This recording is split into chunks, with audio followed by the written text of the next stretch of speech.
はようございます。今日は5月の29日です。今ね、かぼちゃ畑にやってきているんですけど、1週間前になんと霜が降りまして、結構かぼちゃがやられています。で、見てみるとこういった感じですね。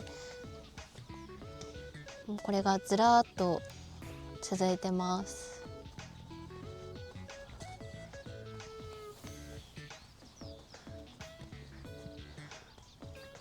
もうこうなってしまったのはね、パリパリになってしまって、もう復活することはできません。ここら辺もそうですね。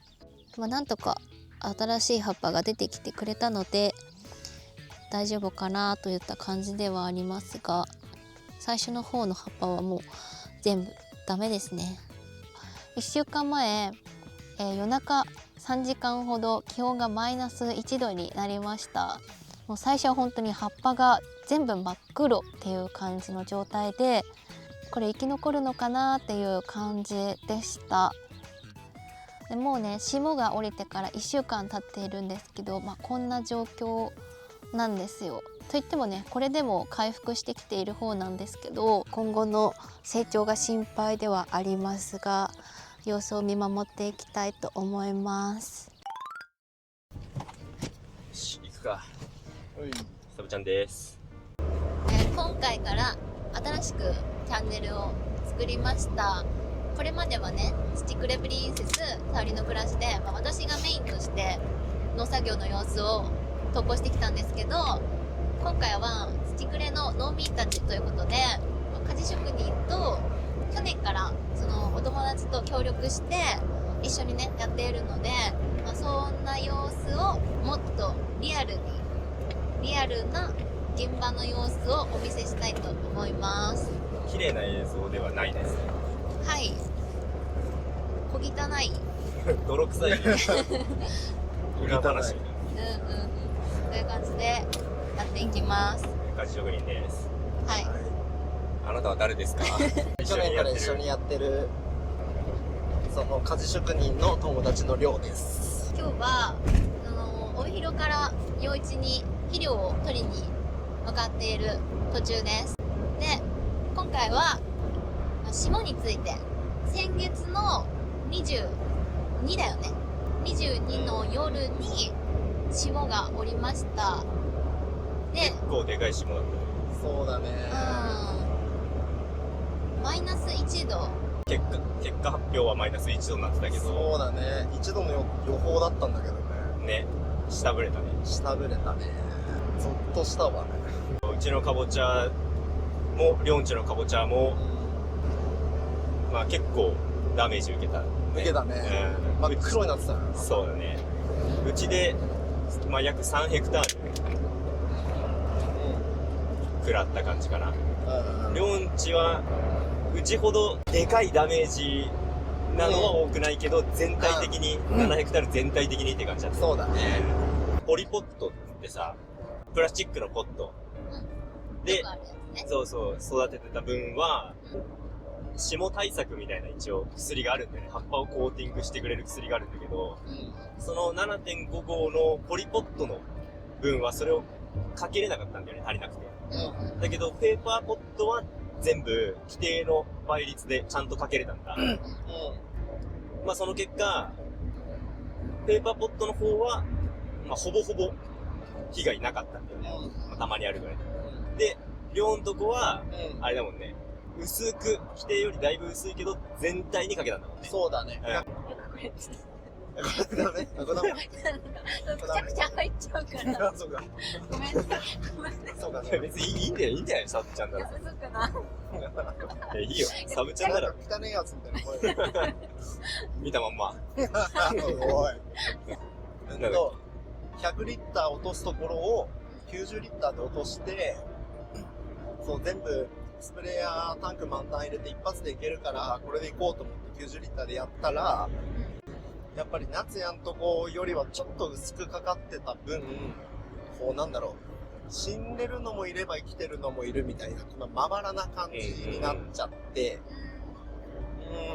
それだったらかけるとこかけないとこ分けて、規定の倍率でかけた方が良かったかなとは思った。まあ、収穫がめんどくさくなっちゃいそう。そうだね。時期合わないとね。ちょっとずれるよね。できてるやつもあれば、これから復活していくやつもあれば、死んでいくやつもあれば。やっぱ成長遅くなっちゃう。成長は遅くなり、今までついた葉っぱが一回全部死んで、でも生き残れるやつは、復活するやつは、脇芽とか新芽ってちっちゃい芽が茎のそばでかろうじて生きてて、それがまた一から葉っぱが大きくなり始めるっていう感じだから、ここまでの育苗した1ヶ月間が丸々無駄になるみたいなさ、感じ。本当に真っ黒だったもんね。真っ黒だったね、下田真っ黒だったね。でもね、正直言って別に、今はそんなに、うわーくそーとは思ってない。まあね、そうだね。まあ、新芽生きてるしね。いや、そう、株丸ごと死んでたらダメージでかかったけど、やっぱりね、ある程度でかくなっちゃって、水分持った葉っぱは、霜で凍って死んじゃったけど、でも、まだ、ね、出来上がってないちっちゃい葉っぱが生きてたから、株自体が死んでないっていうのがやっぱでかいよ。そうだね。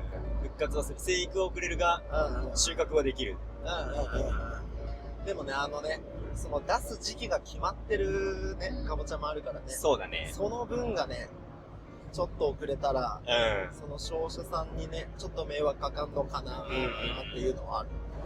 でもこれでね、なんか、丸ごと全部 7.5 ヘクタール、一つの品種とか、一気に出すとか、同じポットの作り方でとかやったら多分すげえダメージでかかったんだけど、そうだね。リスク分散してたんだよね。正直言って、まあ、5月のほんとド頭に最初出すやつは出してるから、まあ、下の1回、2回来ても全然不思議じゃないというか、まあ、受け入れなきゃいけないリスクとして考えてはいたんだけど、なんで5月のド頭に出したいかっていうと、早く出せば出すほどやっぱ単価が高い傾向があって、まあそうだよね。品種にもよるんだけど、なるべく早く出せれば、その分単価も、かぼちゃの単価も高い。けど、霜に当たる確率もそれだけ上がっていくよ。だからどこまでリスクを許容して分散するか。それで言うと、一応ね、品種で言ったら4つ、うちは5つか、エリオスも入れて。そうだね。うちは4つだ。4つ5つの品種を作っていて、で、さらに、育苗の仕方も3段階に分けてるんだよね。大きいポット、ちっちゃいポット、あと直販で3段階に分けてるし、畑に立つ時期も3段階。だからかなり、リスクは分散されてるというか、1つ2つが今回みたいにダメージ食らっても、他で十分補えるし、そこの、やられちゃった面積分を丸々植え替えたとしても、他の利益で全然補ってお釣りが来るような設計にはしてあるから、だから今別にそんなに落ち込んでないっていうか、まあ、ピンピンしてる人間は。人間はね。でも来年はまたね、ちょっとやり方変えなきゃいけないし、結構さ、言われてたじゃん。動画のコメントでもさ、こんなに早く出すんですかみたいなさ、言われたし、周りの、おじさんたちにも、我々もおじさんなんだけど、もっとおじさんたちにも、いや、霜当たってやられるぞって。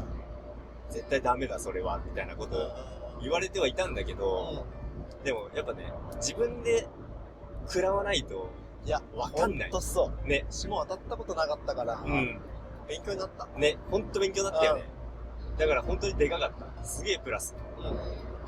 やっぱね、自分でダメージ食らわないと、どれぐらいのダメージがかぼちゃにとって致命的なのかもわかんないし、で、その結果、どう変えていかなきゃいけないのかを、何を変えなきゃいけないのか、どう変えなきゃいけないのかっていうのも、やっぱ自分で食らわないとわからんから、良かったと思う。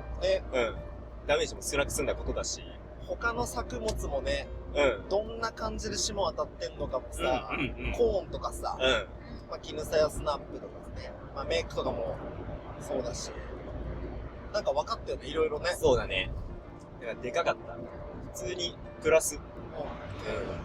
実際その霜が当たった後の対策はだいたいもう1週間、2週間経たないくらいだけど、あ、霜当たってからかい？そうそうそう、どうしたのかなっていう。でとりあえず、でも、なんかそういう大きく負けた後に、何か慌ててしようとしても結構失敗に終わるっていうかさ、無駄になることが多いんだよ。逆効果になったり。だから一回慌てずに、まず一晩見て、そうだね。どうなっていくのかをね。眺めて、どうなってった？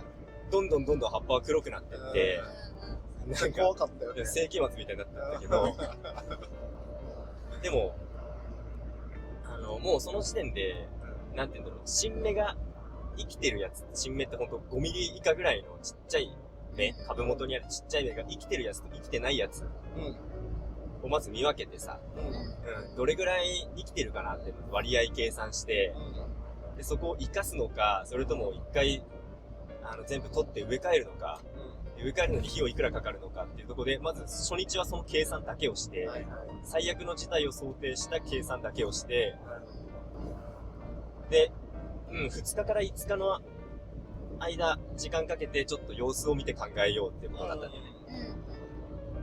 で、2日目の朝に、とりあえず一応、アミノ酸と海藻エキス、受精回復のための液肥みたいな、その3要素とか一切入ってないものを入れたんだ。撒いたんだよね。かけたんだ。3要素、窒素、リン酸とか入れちゃうと、葉っぱにさ、あれ4面3分でかけるじゃん。でも、そもそもそのかかる葉っぱがないじゃん。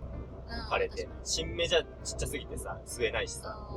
その吸えない状態の作物に、そういうプラスのイオン、窒素、カリウムとかさ、カルシウムとかプラスのイオンを入れちゃうと、それが土に落ちて、で、土の塩類濃度の方が上がっちゃってさ、で、さらに水を吸えなくなるみたいなことを恐れて、すぐには3要素は多分やるべきじゃないなって思って、一旦そのアミノ酸とか、そういう本当に受精回復に直結するものだけを薄くかけたんだよね。薄くね。その後2、3日また様子見てさ、そしたらだいぶ回復してきたんだよね、やっぱ。その新芽が生きてるやつは。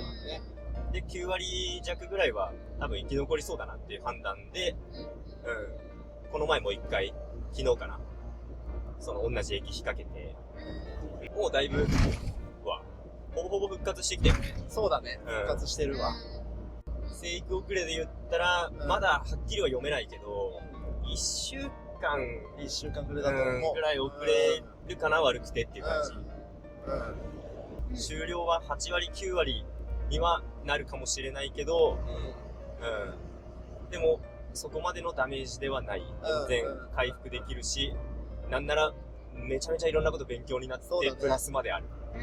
今年情報収集年だもんね。ね、そうだね。株間も変えてね、どうなるか分かんなかったから。まあおしまいかな。こんな感じのメインチャンネルで流れてるような、綺麗な動画ではなく、ただこういう裏話とかを喋ったり、どっちも農家だけど、別にそんなに北海道の十勝で言ったら我々2人とも大きい面積ではないんだけど、ある程度の、その日本全国で見たら結構大規模って言われるような農家が一緒にこう、経営を共同で別々の農家同士でやってるっていうのがあんまり多分、そうだね。この辺では特にない。からなんか結構反対されたりもするよね。いや、そうそうそう。批判とまでは言わないけど、なんか、反対はされることはあるが、なんでそういう道をね、行くのかとか、どういう考えなのか、どういう利点欠点があるのかみたいなのとかを、そういう経営的な話とかができたら面白いかなと思ってのサブちゃんです。はい。ということで1本目はこんな感じで終わりです。バイバーイ。